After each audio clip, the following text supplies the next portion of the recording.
அளவற்ற அருளாளனும் நிகரற்ற அன்புடையோனுமாகிய அல்லாஹுவின் திருப்பெயரால் துவங்குகின்றேன்.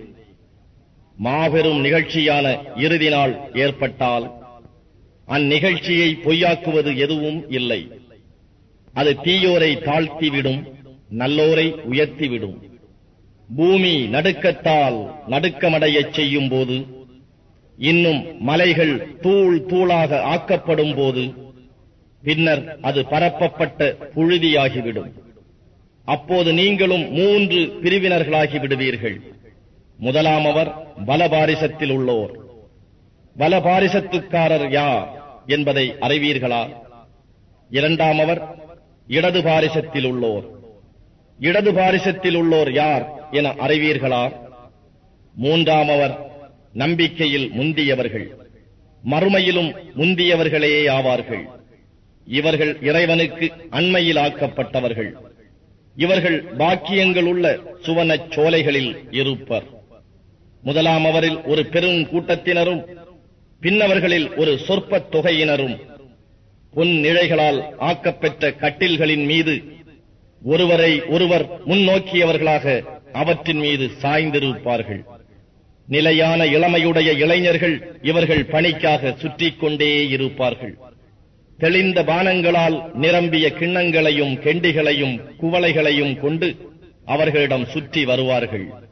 அப்பானங்களை பருகும் அவர்கள் அவற்றினால் தலை நோய்க்கு ஆளாக மாட்டார்கள், மதிமயங்கவும் மாட்டார்கள்.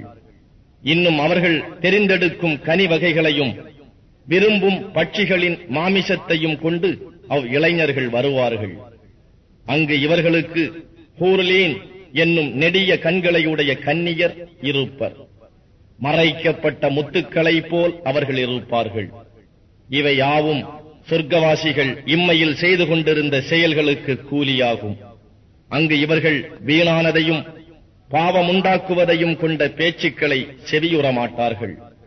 சலாம் சலாம், சாந்தி சாந்தி என்னும் சொல்லையே செவியுறுவார்கள். இன்னும்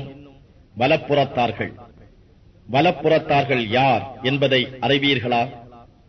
அவர்கள் முள்ளில்லாத இலந்தை மரத்தின் கீழும், நுனி முதல் அடிவரை குலை குலையாக பழங்களுடைய வாழை மரத்தின் கீழும், இன்னும் நீண்ட நிழலிலும், சதா ஒலித்தோடிக் கொண்டிருக்கும் நீரின் அருகிலும், ஏராளமான கனி வகைகளின் மத்தியிலும், அவை அற்றுப்போகாதவை, உண்ணத் தடுக்கப்படாதவை, மேலும் உன்னதமான விரிப்புகளில் அமர்ந்திருப்பர்.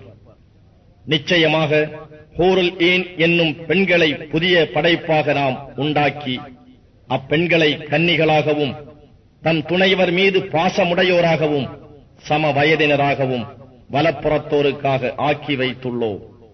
முன்னுள்ளோரில் ஒரு கூட்டமும் பின்னுள்ளோரில் ஒரு கூட்டமும் வலப்புறத்தோராக இருப்பார்கள். இடது பாரிசத்தில் உள்ளவர்களோ, இடது பாரிசத்தில் உள்ளவர்கள் யார் என்று அறிவீர்களா? அவர்கள் கொடிய அனல் காற்றிலும் கொதிக்கும் நீரிலும் அடர்ந்து இருண்ட புகையின் நிழலிலும் இருப்பார்கள்.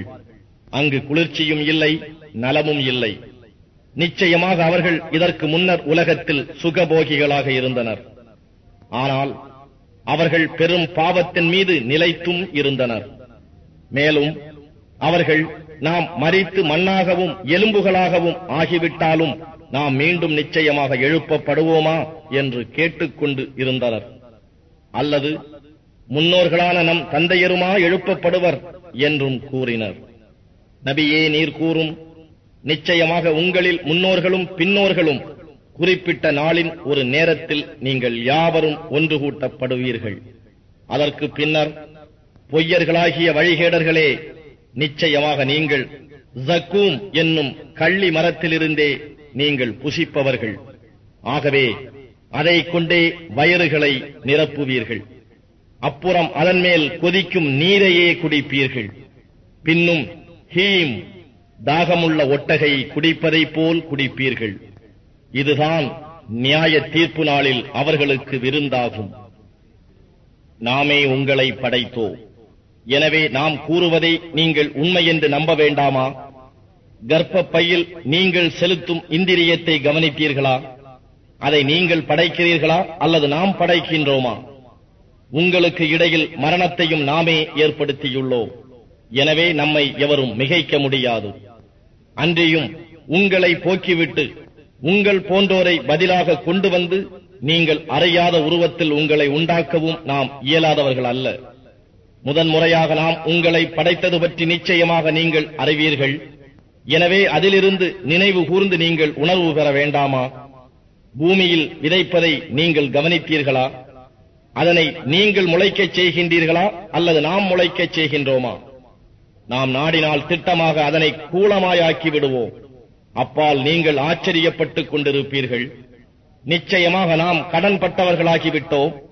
மேலும் பயிர்களிலிருந்து எதுவும் பெற முடியாதவர்களாக தடுக்கப்பட்டு விட்டோம் என்றும் கூறிக்கொண்டிருப்பீர்கள். அன்றியும் நீங்கள் குடிக்கும் நீரை கவனித்தீர்களா? மேகத்திலிருந்து அதை நீங்கள் இறக்கினீர்களா அல்லது நாம் இறக்குகிறோமா? நாம் நாடினால் அதை கைப்புள்ளதாக்கி இருப்போம். இவற்றுக்கெல்லாம் நீங்கள் நன்றி செலுத்த வேண்டாமா? நீங்கள் மூட்டும் நெருப்பை கவனித்தீர்களா? அதன் மரத்தை நீங்கள் உண்டாக்கினீர்களா அல்லது நாம் உண்டு பண்ணுகின்றோமா?